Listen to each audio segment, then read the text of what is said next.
మధ్యలో జరుగుతున్న మారణ కాండకి కారణాలు ఏంటి?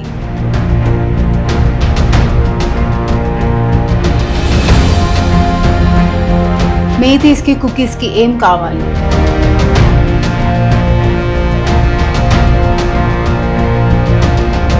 సస్పెన్షన్ ఆఫ్ ఆపరేషన్స్ అంటే ఏంటి? మేథీస్కి స్కెడ్యూల్ డ్రైవ్ ఇస్తే కుకీస్కి ఏంటి సమస్య?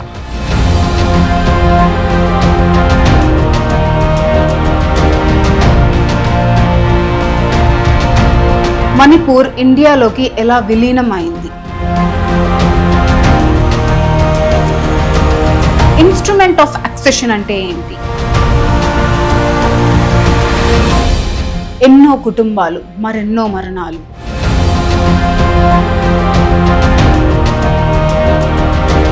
ఆస్పా రూల్ మణిపూర్లో ఎందుకు పెట్టారు?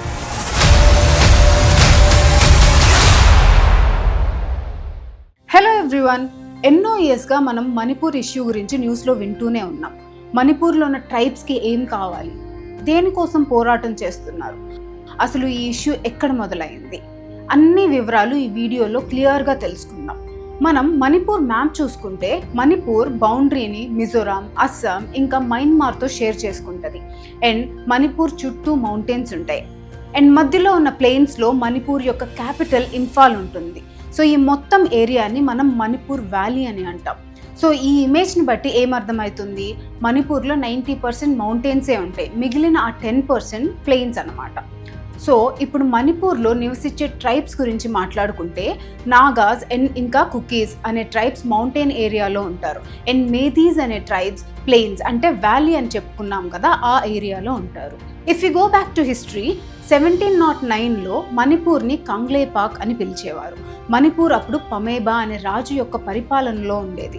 అండ్ ఇక్కడ ఎక్కువగా మేథీ ట్రైబ్స్ ఉండేవారు. అండ్ కింగ్ పమేబా కూడా మేథీ ట్రైబ్స్కి చెందిన వారే, కానీ సిల్హెట్ నుండి వచ్చిన శాంతిదాస్ అధికారి అనే హిందూ ప్రీచర్ పమేబాని హిందూయిజంలోకి కన్వర్ట్ చేశారు. సో హిందూయిజంకి కన్వర్ట్ అయ్యాక కింగ్ పమేబా కాంగ్లేపాక్గా ఉన్న రాజ్యం పేరు సంస్కృత్ పదమైన మణిపూర్ అని మార్చేస్తారు. అదే కాకుండా తన సొంత పేరు అయిన పమేబాని మార్చుకొని గరీబ్ నవాజ్ అని పేరు పెట్టుకున్నారు. అండ్ మొత్తం మణిపూర్ యొక్క స్టేట్ రిలీజియన్ హిందూయిజంగా మార్చేసి మణిపూర్ని ఎక్స్పాండ్ చేయటం స్టార్ట్ చేశారు. మనం ముందే చెప్పుకున్నాం కదా, Manipur shares it borders with Myanmar అని. సో ఇంతకు ముందు మయన్మార్ని కింగ్డమ్ ఆఫ్ బర్మా అని అనేవారు. పమేబా ఎన్నోసార్లు బర్మా పైన అటాక్ చేసి చివరికి దాన్ని సాధించుకొని మణిపూర్లో కలిపేసుకున్నారు. రెండు కొండ ప్రాంతాలే కావటంతో ఎంతో మంది ట్రైబ్స్ ఉండేవారు. ఈ ట్రైబ్స్ రిసోర్సెస్ని బట్టి ట్రావెల్ చేస్తూ ఉండేవారు. అందుకే ఇప్పటికీ కూడా మనకి మణిపూర్లో ఉన్న ట్రైబ్స్ మయన్మార్లో కూడా కనిపిస్తారు. 13th December 1751 పమేబా చనిపోయారు. కింగ్ చనిపోవటంతో మణిపూర్ వీక్ అయిపోతుంది. ఇదే అదునుగా చూసుకొని బర్మా మణిపూర్ పైన మల్టిపుల్ అటాక్స్ చేసి చిన్నగా మణిపూర్లో ఉన్న ఏరియాస్ని ఆక్రమించుకుంటూ 1819 వరకు బర్మా మణిపూర్ని పూర్తిగా ఆక్రమించుకుంది. ఎన్నో ఏళ్ల వరకు మణిపూర్లో విధ్వంసాలు జరిగాయి. సో ఈ టైంలోనే మణిపూర్లో ఉన్న ట్రైబ్స్ పక్కనే ఉన్న అస్సాం, త్రిపుర ఇంకా మిజోరాంకి రావటం జరిగింది. అందుకే ఇప్పటికీ కూడా ఈ ఏరియాస్లో మనకి కుకీస్, మేథీస్ అండ్ నాగా ట్రైబ్స్ కనపడతారు. ఇలా విధ్వంసాలు జరుగుతూ ఉండటంతో 5 ఏళ్ల తర్వాత 1824లో మణిపూర్ కింగ్ అయిన గంభీర్ సింగ్ ఈ గొడవలు సాల్వ్ చేయమని బ్రిటిషర్స్ని మద్దతు అడగటం జరిగింది. మణిపూర్ యొక్క స్ట్రాటజికల్ లొకేషన్ బ్రిటిషర్స్కి అనుకూలంగా ఉండటంతో 2 years ఫైట్ చేసి 1826లో బ్రిటిషర్స్ బర్మా యొక్క ఆర్మీని ఓడించి మణిపూర్ నుండి వెళ్ళగొట్టారు. 1819 to 1826 ఏ టైంలో అయితే మణిపూర్ ఎంతో హింస చూసిందో ఆ టైంని మనం చాహీ థరే కుంటప్పా అని అంటాం. అంటే 7 years ఆఫ్ డివాస్టేషన్ అని అర్థం. సో 1826లో బ్రిటిషర్స్ బర్మాని ఓడించారు. అండ్ మనకి బ్రిటిషర్స్ గురించి తెలిసిందే, వాళ్ళు ఏది ఊరికే చేయరు అని. సో బర్మాని ఓడించిన తర్వాత మణిపూర్ కింగ్ని అలానే ఉంచి మణిపూర్ మొత్తాన్ని బ్రిటిష్ కంట్రోల్లోకి తీసుకుంటారు. జనరల్గా బ్రిటిషర్స్ 2 విధాలుగా రూలింగ్ చేసేవారు. ఒకటి, మొత్తం కంట్రోల్ వాళ్ళ చేతుల్లోకి తీసుకొని డైరెక్ట్గా రూల్ చేయటం. రెండవది, అక్కడున్న కింగ్స్ని అలానే ఉంచి ఇండైరెక్ట్గా రూల్ చేయటం. ఇలాంటి ప్లేసెస్లో బ్రిటిషర్స్ వాళ్ళ మనుషుల్ని కింగ్స్కి సలహాదారులుగా పెడతారు. వీటినే మనం ప్రిన్స్లీ స్టేట్స్ అని అంటాం. సో మణిపూర్ కూడా ఒక ప్రిన్స్లీ స్టేట్ అన్నమాట. మణిపూర్లో బ్రిటిషర్స్ ప్లెయిన్స్లో రూల్ చేసేవారు అండ్ మౌంటైన్స్ని పెద్దగా పట్టించుకునేవారు కాదు. ఫర్ ది బేసిక్ రీజన్స్, మౌంటైన్స్తో పోల్చుకుంటే ప్లెయిన్స్లో బ్రిటిషర్స్కి ఎకనామిక్ యాక్టివిటీస్ ఎక్కువగా ఉండేవి.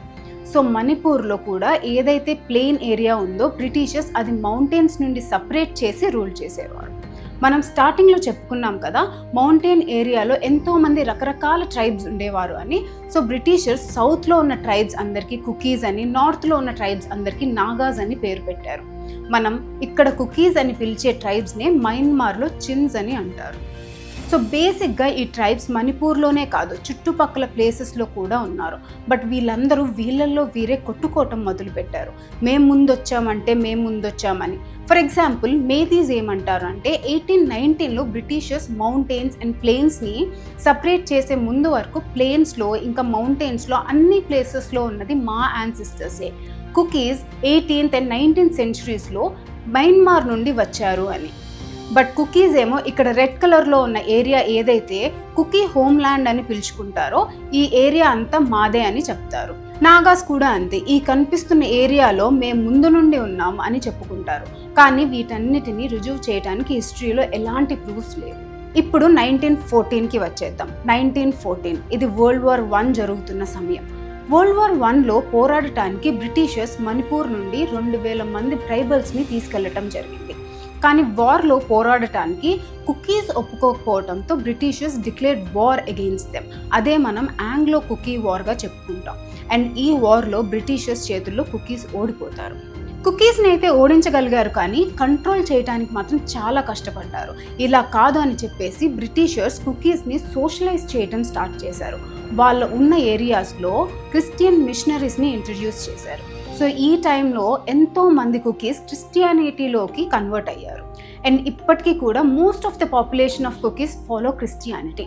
మేథీ గురించి మాట్లాడుకుంటే వాళ్ళ రాజు అయిన పమైబా వల్ల వాళ్ళు హిందూస్గా మారిపోవడం జరిగింది. సో World War II సమయానికి మణిపూర్ ప్రజలకి బ్రిటిషర్స్ ఇంకా వెళ్ళిపోతారు అనే వార్త వచ్చేసింది. అండ్ బ్రిటిషర్స్ ఇండైరెక్ట్గా నార్త్ ఈస్ట్ దేంట్లోనూ మెర్జ్ అవ్వదు, ఇండిపెండెంట్గా ఉంటుంది అని చెప్పారు. సో ఆ టైంలో మణిపూర్లో డెమోక్రసీ తీసుకురండి అని ప్రజలు కింగ్గా ఉన్న బోధ్ చంద్ర సింగ్ పైన ఒత్తిడి పెట్టడంతో 26 జూలై 1947న రాజా బోధ్ చంద్ర సింగ్ మణిపూర్ స్టేట్ కాన్స్టిట్యూషన్ యాక్ట్ని తీసుకొచ్చారు. కరెక్ట్గా 1 month తర్వాత ఆగస్ట్ 1947లో బ్రిటిషర్స్ వెనక్కి వెళ్ళిపోయారు. So this is all about pre independent history. ఇప్పుడు మనకి ఇండిపెండెన్స్ వచ్చాక మణిపూర్ హిస్టరీ గురించి, మణిపూర్ ఇష్యూ గురించి మాట్లాడుకుందాం. సో మనం ముందే చెప్పుకున్నాం కదా, బ్రిటిషర్స్ 2 typesలో రూల్ చేస్తారు అని. One is direct rule and రెండవది అక్కడున్న రాజు ద్వారా రూల్ చేస్తారు, విచ్ ఇస్ ఇండైరెక్ట్ రూల్ అని. సో ఇండియా స్వతంత్రం సాధించుకున్న తర్వాత డైరెక్ట్ రూల్లో ఉన్న స్టేట్స్ అన్నీ ఇండియా కిందకి వచ్చేసాయి. అండ్ ఇండైరెక్ట్ రూల్లో ఉన్న స్టేట్స్ అంటే ప్రిన్స్లీ స్టేట్స్ అని ఇన్స్ట్రుమెంట్ ఆఫ్ యాక్సెషన్ సైన్ చేశారు. అంటే కింగ్డమ్ని అక్కడున్న కింగే రూల్ చేస్తారు, కానీ డిఫెన్స్, ఎక్స్టర్నల్ అఫైర్స్ అండ్ ఇంకా కమ్యూనికేషన్ ఇండియా కంట్రోల్లో ఉంటాయి. సో మణిపూర్ కూడా ప్రిన్స్లీ స్టేట్ అవ్వటంతో ఇక్కడ కూడా ఇన్స్ట్రుమెంట్ ఆఫ్ యాక్సెషన్ సైన్ చేయటం జరిగింది. సో ఇది సైన్ చేశాక మణిపూర్ యొక్క డిఫెన్స్, ఎక్స్టర్నల్ అఫైర్స్ ఇంకా కమ్యూనికేషన్స్ అంతా ఇండియా కంట్రోల్లోకి వచ్చేసింది. మణిపూర్ లొకేషన్ ఇండియాకి చాలా ఇంపార్టెంట్, కానీ అక్కడ అడ్మినిస్ట్రేషన్ వీక్గా ఉండటంతో పక్కన ఉన్న కంట్రీస్ జోక్యం ఎక్కువ ఉండేది. సో ఇండియా 1947లో మణిపూర్ వాళ్ళు ఏదైతే స్టేట్ కాన్స్టిట్యూషన్ యాక్ట్ ప్రవేశపెట్టుకున్నారో అది యాక్సెప్ట్ చేయకుండా 1949లో మణిపూర్ కింగ్ అయిన చంద్రసింగ్తో ఇండియా మర్జర్ అగ్రిమెంట్ సైన్ చేయించుకుంది. 21 సెప్టెంబర్ 1949న ఈ అగ్రిమెంట్ సైన్ చేయటం జరిగింది. అండ్ 15 అక్టోబర్ 1949న ఇంప్లిమెంట్ అయిపోయింది. సో ఈ పర్టికులర్ టైంలోనే మేధీస్కి ట్రైబల్ స్టేటస్ ఇచ్చినట్టు, కానీ తర్వాత స్కెడ్యూల్ ట్రైబ్స్ కేటగిరీ నుండి వాళ్ళని తీసేశారు అని మేధీస్ యొక్క వాదన. సో మాకు లేని స్టేటస్ అడగటం లేదు, ఆల్రెడీ ఉన్నది తీసేశారు, అది రిటర్న్ ఇవ్వండి అని డిమాండ్ చేస్తున్నారు. కానీ కుకీస్ మాత్రం ముందు నుండి ప్రివిలేజ్డ్ కేటగిరీలోనే ఉండేవాళ్ళు, వాళ్ళకి ఎప్పుడు స్కెడ్యూల్ ట్రైబ్ స్టేటస్ ఇవ్వలేదు. సో మణిపూర్ మర్జర్ తర్వాత మణిపూర్ని పార్ట్ సి స్టేట్ లాగా కేటగరైజ్ చేయటం జరిగింది. పార్ట్ సి స్టేట్ అంటే ఒక చీఫ్ కమిషనర్ ద్వారా ప్రెసిడెంట్ ఆఫ్ ఇండియా అడ్మినిస్టర్ చేస్తారు. అండ్ 1956లో మణిపూర్ని యూనియన్ టెరిటరీ చేశారు. 1972లో Manipur was granted full fledge statehood. So 1972 వరకు మణిపూర్ ఇండియాలో ఒక ఫుల్ ఫ్లెడ్జ్ స్టేట్ అయిపోయింది. కానీ 1960లో మణిపూర్లో ఒక ల్యాండ్ రిఫార్మ్ యాక్ట్ని ఇంట్రడ్యూస్ చేశారు. ఈ యాక్ట్ ప్రకారం వ్యాలీలో ఎవరైతే ట్రైబ్స్ ఉన్నారో వాళ్ళు మౌంటైన్స్లో ల్యాండ్ కొనటానికి వీల్లేదు. కానీ మౌంటైన్స్లో ఉన్న ట్రైబ్స్ ఇంఫాల్ వ్యాలీ ఏదైతే ఉందో అందులో ల్యాండ్ కొనుక్కోవచ్చు. ఈ యాక్ట్ ఇంట్రడ్యూస్ చేసేసారు. అండ్ దీని తర్వాత ఎవరిని ఎస్టీ లిస్ట్లో ఉంచాలి అనే విషయం పైన లోకల్ కమిటీ ఏర్పడటం జరిగింది. సో దీంట్లో ఒక 5 క్రైటీరియాస్ ప్రకారం ఇండియాలో ఎవరిని ఎస్టీ లిస్ట్లో ఉంచాలి అండ్ ఎవరిని తీసేయాలి అనే విషయం డిసైడ్ అవుతుంది. ఈ 5 క్రైటీరియా ఏంటంటే primitiveness, distinctiveness, isolation, inhabitation and backwardness. So దీని ప్రకారం కుకీస్ని, నాగాస్ని ఎస్టీ కేటగిరీలో పెట్టడం జరిగింది అండ్ మేధీస్ని ఎస్సీ, ఓబీసీ కేటగిరీస్లో పెట్టడం జరిగింది. ఇదంతా పక్కన పెడితే మణిపూర్ ఎప్పుడైతే ఇండియాలోకి మర్జ్ అయిందో ఆ మర్జర్కి అగెయిన్స్ట్గా united liberation front, people's liberation army, people's revolutionary of Kangleipak communist party ఇలా కొన్ని ఇన్సర్జెన్సీ గ్రూప్స్ ఫామ్ అయ్యాయి and they use to attack on Indian government officials. మణిపూర్ని ఇండియా నుండి బయటకు తీసుకురావటమే వాళ్ళ యొక్క లక్ష్యం. ఈ merger illegal, India forced our king to sign the merger అని వాళ్ళ వాదన. స్టార్టింగ్లో ఇవి ఇంఫాల్ వ్యాలీలో యాక్టివ్గా ఉండేవి. దీంట్లో ఎక్కువగా మేధీస్ ఉండేవారు. కానీ తర్వాత హిల్ ఏరియాస్లో ఉన్న నాగాస్ కూడా వాళ్ళ ఇన్సర్జెంట్ గ్రూప్స్ని ఫామ్ చేసుకున్నారు. నాగాస్ యొక్క డిమాండ్స్ ఏంటంటే ఎక్కడైతే నాగాస్ ఉన్నారో లైక్ నాగాల్యాండ్, మణిపూర్, అస్సాం, మయన్మార్ ఇవన్నీ కలిపి గ్రేటర్ నాగాల్యాండ్ అని ఒక దేశం కావాలి అని. And to fight for this they formed a group called national socialist council of Nagaland. This group use to attack on both Indian and Myanmar government. So ఇలానే కుకీస్ కూడా ఒక గ్రూప్ ఫామ్ చేసుకున్నారు and they are demanding for Kuki land. వీళ్ళు నాగాస్ లాగా వేరే దేశం అడగట్లేదు, కానీ ఇండియాలోనే మాకు సపరేట్ స్టేట్ ఇవ్వండి అని డిమాండ్ చేస్తున్నారు. కానీ ఏదైతే కుకీ ల్యాండ్ కోసం అండ్ ఇంకా నాగాస్ గ్రేటర్ నాగాల్యాండ్ కోసం పోరాటం చేస్తున్నారో అవి రెండు ఓవర్లాప్ అవ్వటంతో మెల్లమెల్లగా ఒకరి మధ్య ఒకరికి కూడా గొడవలు స్టార్ట్ అయ్యాయి. అండ్ వ్యాలీ విషయానికి వచ్చేసరికి మేధీస్ ఇన్వాల్వ్ అయినప్పుడు ఈ కుకీస్ అండ్ నాగాస్ ఒక్కటైపోయి మేధీస్కి అగెయిన్స్ట్గా ఫైట్ చేసేవారు. So there is a disagreement in between all the 3 tribes. ఈ గొడవల్లో భాగంగానే 13th September 1993 రోజున నాగాస్ కుకీస్ నివసించే ఏరియాలో ఎంటర్ అయ్యి విధ్వంసం చేశారు. ఇందులో 115 కుకీస్ ప్రాణాలు కోల్పోయారు. ఈ రోజునే కుకీస్ బ్లాక్ డేగా చెప్పుకుంటారు. ఈ గొడవ తర్వాత ఇంకా మరెన్నో ఇన్సర్జెంట్ గ్రూప్స్ ఫామ్ అయ్యాయి. ఈ ఇన్సర్జెంట్ గ్రూప్స్ని ఈ ట్రైబ్స్ వాళ్ళ యొక్క ఆర్మీ అని ఫీల్ అవుతారు. కుకీస్ తరపున Kukis national army, Zomi reunification front, united socialist revolutionary army form అయితే నాగాస్ తరపున national socialist council of Nagaland form అవ్వటం జరిగింది. వీళ్ళు వాళ్ళల్లో వాళ్ళు కొట్టుకుంటూ టైం టు టైం ఇండియన్ గవర్నమెంట్తో కూడా ఫైట్ చేస్తూ ఉండటంతో ఇండియా మణిపూర్ని డిస్టర్బ్డ్ ఏరియాగా డిక్లేర్ చేసింది. ఇండియా ఏదైనా ఏరియాని డిస్టర్బ్డ్ ఏరియాగా డిక్లేర్ చేస్తే అక్కడ ఆఫ్స్పాని ఇంపోజ్ చేస్తుంది, which is armed forces special powers act 1980. దీని ప్రకారం మొత్తం ఏరియా మిలిటరీ కంట్రోల్లోకి వచ్చేస్తుంది. ఈ యాక్ట్ ప్రకారం ఎవరిపైనైనా చిన్న డౌట్ వచ్చినా ఆర్మీ వాళ్ళకి ఆ పర్సన్ని చంపేసే రైట్స్ కూడా ఉంటాయి. బేసికల్గా ఈ ఏరియాలో గవర్నమెంట్ ఒక స్టేల్మేట్ పొజిషన్లో ఉంది. ఒక గ్రూప్ చేసే డిమాండ్ ఇంకో గ్రూప్తో ఓవర్లాప్ అవుతుంది. ఫర్ ఎగ్జాంపుల్, ఒక ఇన్సర్జెంట్ గ్రూప్తో డిస్కషన్ చేసి ఒక సెటిల్మెంట్కి వచ్చేలోపు ఇంకో గ్రూప్ వైలెన్స్ స్టార్ట్ చేస్తున్నారు. ఇలాగే 2001లో ఇండియన్ గవర్నమెంట్ అండ్ నాగాస్ మధ్య మాటలు పాజిటివ్గా సాగటంతో మేధీ ట్రైబ్స్ ఇన్సెక్యూర్ ఫీల్ అయ్యి గొడవలు స్టార్ట్ చేశారు అండ్ అసెంబ్లీని కూడా అటాక్ చేశారు. గవర్నమెంట్ ఒక గ్రూప్తో సెటిల్మెంట్ చేసుకునే లోపు వేరే గ్రూప్ వాళ్ళు వైలెన్స్ స్టార్ట్ చేస్తున్నారు. సో ఎప్పుడైతే ఒక గ్రూప్తో పీస్ టాక్స్ జరుగుతాయో వేరే స్టేట్స్లో ఇన్స్టెబిలిటీ స్టార్ట్ అవుతుంది. సో ఏ గవర్నమెంట్ వచ్చినా ఈ విషయంపై డెసిషన్ తీసుకోకుండా అలా పోస్ట్పోన్ చేస్తూ ఉన్నారు. కానీ 2008లో మన్మోహన్ సింగ్ గవర్నమెంట్ మణిపూర్లో ఉన్న కుకీస్తో ఒక ట్రైపార్టైట్ అగ్రిమెంట్ సైన్ చేశారు. ట్రైపార్టైట్ అంటే దీంట్లో 3 parties ఉంటారు: Manipur state government, central government and Kukis tribal groups. And ఈ అగ్రిమెంట్ నేమే suspension of the operations. So ఈ అగ్రిమెంట్లో భాగంగా 30 కుకీ గ్రూప్స్ ఉంటే దాంట్లో 25 గ్రూప్స్ చేత సైన్ చేయించడం జరిగింది. దీని ప్రకారం 2266 క్యాడర్స్ని ఐడెంటిఫై చేసి 14 క్యాంప్స్లో ఉంచారు, away from the civilian inhabited areas. And వాళ్ళ మూమెంట్స్ని కూడా క్యాంప్స్ వరకే పరిమితం చేశారు. అండ్ ఆర్మ్స్ అన్నీ కూడా ఒక ఏరియాలో లాక్ చేసేసి ఒక కీని ఆర్మ్డ్ ఫోర్సెస్ దగ్గర, ఇంకొకటి క్యాడర్ లీడర్ దగ్గర పెట్టారు. 2008 నుండి ఏ గవర్నమెంట్ వచ్చినా ఈ అగ్రిమెంట్ని ఎక్స్టెండ్ చేస్తూ కుకీస్ యొక్క ఆర్మ్డ్ గ్రూప్స్ని ఆపగలిగారు. గవర్నమెంట్ ఎవ్రీ ఇయర్ దీన్ని ఎక్స్టెండ్ చేస్తున్నారు కానీ సొల్యూషన్ మాత్రం ఇవ్వలేదు. సో సొల్యూషన్ ఇవ్వకుండా ఎక్స్టెండ్ చేస్తుండటంతో కుకీస్ గవర్నమెంట్కి ఒకసారి వార్నింగ్ కూడా ఇచ్చింది. త్వరగా సొల్యూషన్ ఇవ్వకపోతే will get back our arms and boycott the government అని. 2017 వరకు ఈ అగ్రిమెంట్ని కాంగ్రెస్ ఎక్స్టెండ్ చేస్తూ వచ్చింది. అండ్ 2017లో మణిపూర్లో బీజేపీ గవర్నమెంట్ వచ్చినప్పటికీ ఏం ఫలితం లేదు. కాంగ్రెస్ చేసినట్టే బీజేపీ గవర్నమెంట్ కూడా ఈ అగ్రిమెంట్ని ఎక్స్టెండ్ చేసుకుంటూ వచ్చింది. 2022 ఎలక్షన్ క్యాంపెయిన్లో బీజేపీని గెలిపిస్తే 5 years లోపు కుకీస్కి సొల్యూషన్ ఇస్తాము అని హోమ్ మినిస్టర్ అమిత్ షా చెప్పడంతో బీజేపీని గెలిపించారు. And N Biren Singh becomes the chief minister of Manipur.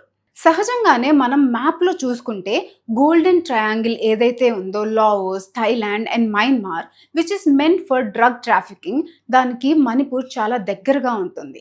And అక్కడికి డ్రగ్స్ మణిపూర్ నుండి సప్లై అవుతున్నట్టు, అండ్ దీనికోసం ఎంతోమంది కుకీ చిన్కి సంబంధించిన ట్రైబ్స్ మయన్మార్ నుండి మణిపూర్లో ఉన్న హిల్ ఏరియాస్కి ఇల్లీగల్గా మైగ్రేట్ అయ్యారు. And all over India population growth 24.66% ఉంటే మణిపూర్లో పాపులేషన్ గ్రోత్ 32.46 ఉంది. అండ్ హిల్ ఏరియాస్లో అయితే 100.18% గ్రోత్ రేట్ ఉంది. అండ్ 1901లో మణిపూర్ టోటల్ పాపులేషన్లో 60% ఉండే మేధీస్ పాపులేషన్ 2022లో 49%కి పడిపోయింది.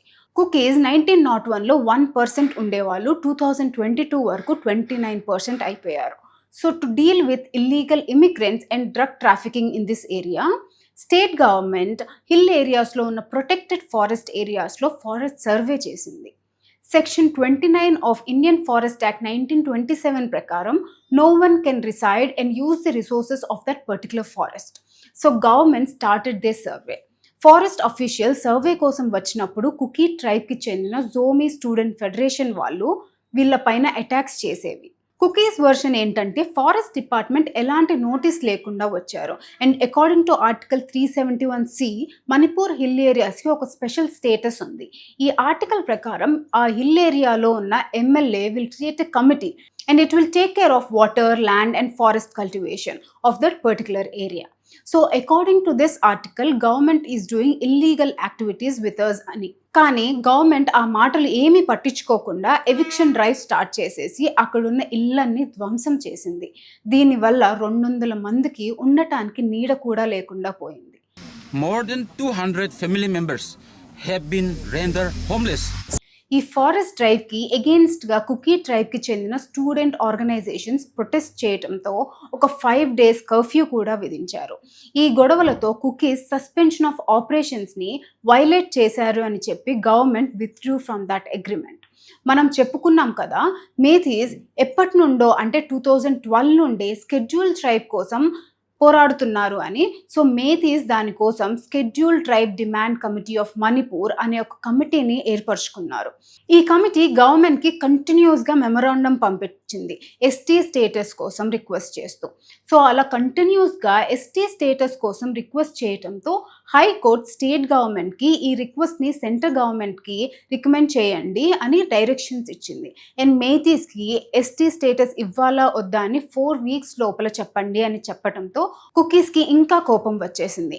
మేథీస్ ఎలా ఎస్టీ స్టేటస్ కోసం ఫైట్ చేస్తున్నారో కుకీస్ కూడా వాళ్ళ రైట్స్ కోసం పోరాడుతున్నారు.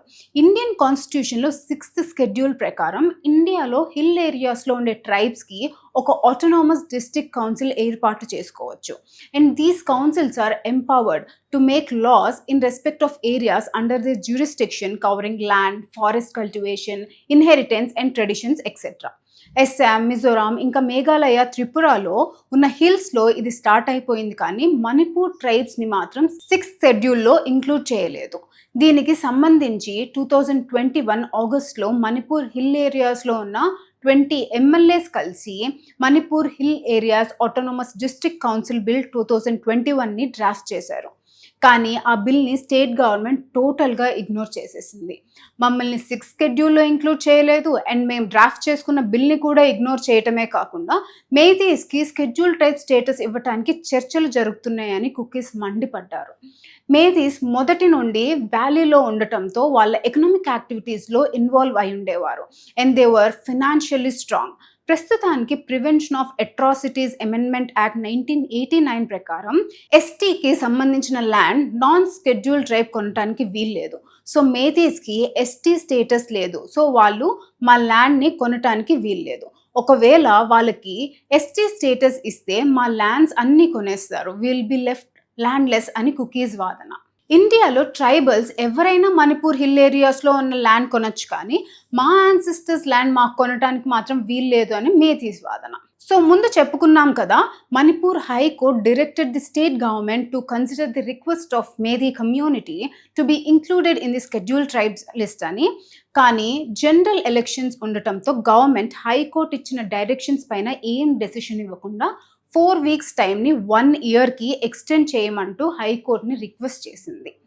మేథీ కమ్యూనిటీ షెడ్యూల్ ట్రైబ్ కోసం చేస్తున్న డిమాండ్కి ఎగెయిన్స్ట్గా మే 2023లో all tribal students union of Manipur tribal solidarity march చేసింది.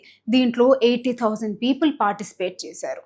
The march led to clashes between the Kuki-Zomi tribal groups and the predominantly Hindu Methi community. ఈ వైలెన్స్ వల్ల ఎంతో మంది ప్రాణాలు కోల్పోయారు, ఎంతో మందికి ఉండటానికి నీడ లేకుండా పోయింది. This mark the beginning of wide spread ethnic polarisation and violence. జనరల్గా గొడవలు జరిగితే నార్మల్ పీపుల్ రాళ్లతో కర్రలతో దాడి చేస్తారు, కానీ మణిపూర్లో అలా కాదు. అన్ని గ్రూప్స్కి వాళ్ళ ఆర్మీస్ ఉండటంతో వెపన్స్ కూడా ఉన్నాయి. పోలీసులు కూడా డివైడ్ అయిపోయి కుకీ పోలీస్ ఇంకా మేథీ పోలీస్ అయిపోయారు.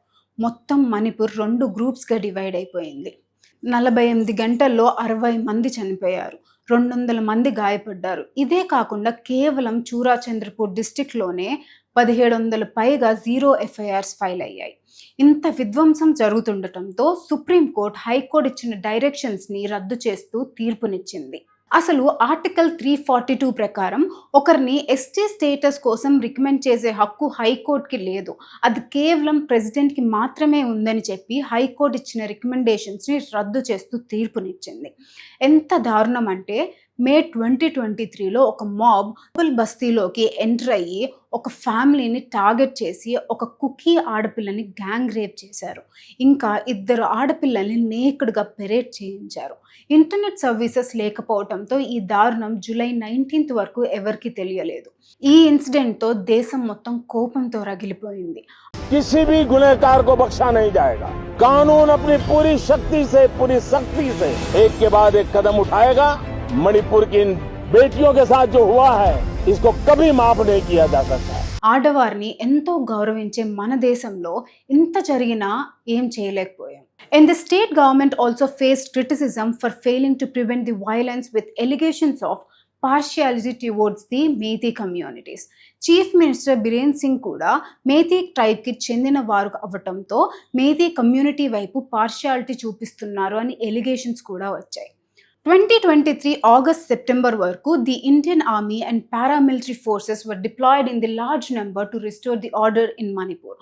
కర్ఫ్యూస్ని ఇంపోజ్ చేశారు, ఇంటర్నెట్ సర్వీస్ని తీసేశారు to prevent the spread of inflammatory video content. Feb 2024లో స్టేట్ ఇన్ఫ్రాస్ట్రక్చర్ని టార్గెట్ చేస్తూ ఆ గ్రూప్ ఫోర్స్ఫుల్లీ గవర్నమెంట్ కాంప్లెక్స్లోకి ఎంటర్ అయ్యి గవర్నమెంట్ పైన నిరసన తెలియజేస్తూ వెహికల్స్ని కాల్చేశారు, ప్రాపర్టీని ధ్వంసం చేశారు. ఇది ఇలా జరుగుతున్న సమయంలో చీఫ్ మినిస్టర్ ఈస్టర్ సండే రోజు అందరూ గవర్నమెంట్ వర్కర్స్ పనిలోకి రావాలి అని చెప్పడంతో క్రిస్టియన్ కమ్యూనిటీ వాళ్ళు ప్రొటెస్ట్ స్టార్ట్ చేశారు. అండ్ మనం చెప్పుకున్నాం కదా, కుకీస్లో ఎక్కువ మంది క్రిస్టియానిటీని ఫాలో అవుతారు అని. సో వైలెన్స్ తారాస్థాయికి చేరిపోయింది. దీనితో స్టేట్ గవర్నమెంట్ ఆ డెసిషన్ని వెనక్కి తీసుకోవాల్సి వచ్చింది. ఇలాంటి డెసిషన్స్ కారణంగానే చీఫ్ మినిస్టర్కి పార్షియాలిటీ ఉందని ఎలిగేషన్స్ కూడా వచ్చాయి. 2024 ఏప్రిల్ లోక్సభ ఎలక్షన్ సమయంలో కూడా ఎన్నో గొడవలు జరిగాయి. అండ్ 2024 మేలో బిష్నాపూర్ డిస్టిక్లో జరిగిన మిలిటెంట్ అటాక్లో 2 CRPF పర్సనల్స్ని చంపేశారు. సో ఏదో ఒక సొల్యూషన్ రావాలనే ఉద్దేశంతో మే 2024లో attempts were made to organize peace talks in New Delhi involving MLAs from the warring communities. ఇన్ని ఎఫర్ట్స్ పెడుతున్నప్పటికీ వైలెన్స్ మాత్రం ఆగట్లేదు మణిపూర్లో. రీసెంట్గా నవంబర్లో కూడా 10 militants were killed by security forces after an attack on the CRPF camp. And Methi men bodies ni kuda forest areas lo identify చేశారు. The victims were identified as civilians, further heightening the fears of targeted ethnic violence. November 15th na, the Indian government reimposed the Armed Forces Special Powers Act in 6 districts of Manipur amidst the escalating violence. ఈ violence గొడవలు అంతా పక్కన పెడితే imagine amidst all this violence, a family where the husband belongs to a Methi community, the wife to the Kuki community, and their 3 children are separated, unable to meet or even speak to one another. हमारा बीबी भी cookie है, अच्छा, आ नहीं पा रहा है वो कहाँ पे है अभी? वो कापुपी में। आपकी बात होती है रोज? कभी कभी होता है, हर रोज तो नहीं होता है। तो आपके बच्चे आपके साथ आए, उनके साथ रह गए? 3 बच्चा है हमारा, हाँ, एक छोटा वाला उसका पास में रह गया। 3 मई के बाद से अपनी वाइफ को नहीं मिल पाए हो? जब से आया तब से कैसे मिलेगा, बात भी नहीं किया था पहले तो। ऐसे और भी कपल होंगे जिसमें हस्बैंड मैती या हस्बैंड कुकी, बहुत होगा वाइफ शायद, मैती कुकी, ऐसे बहुत हैं बहुत होगा शायद। और सब अलग अलग हो गए।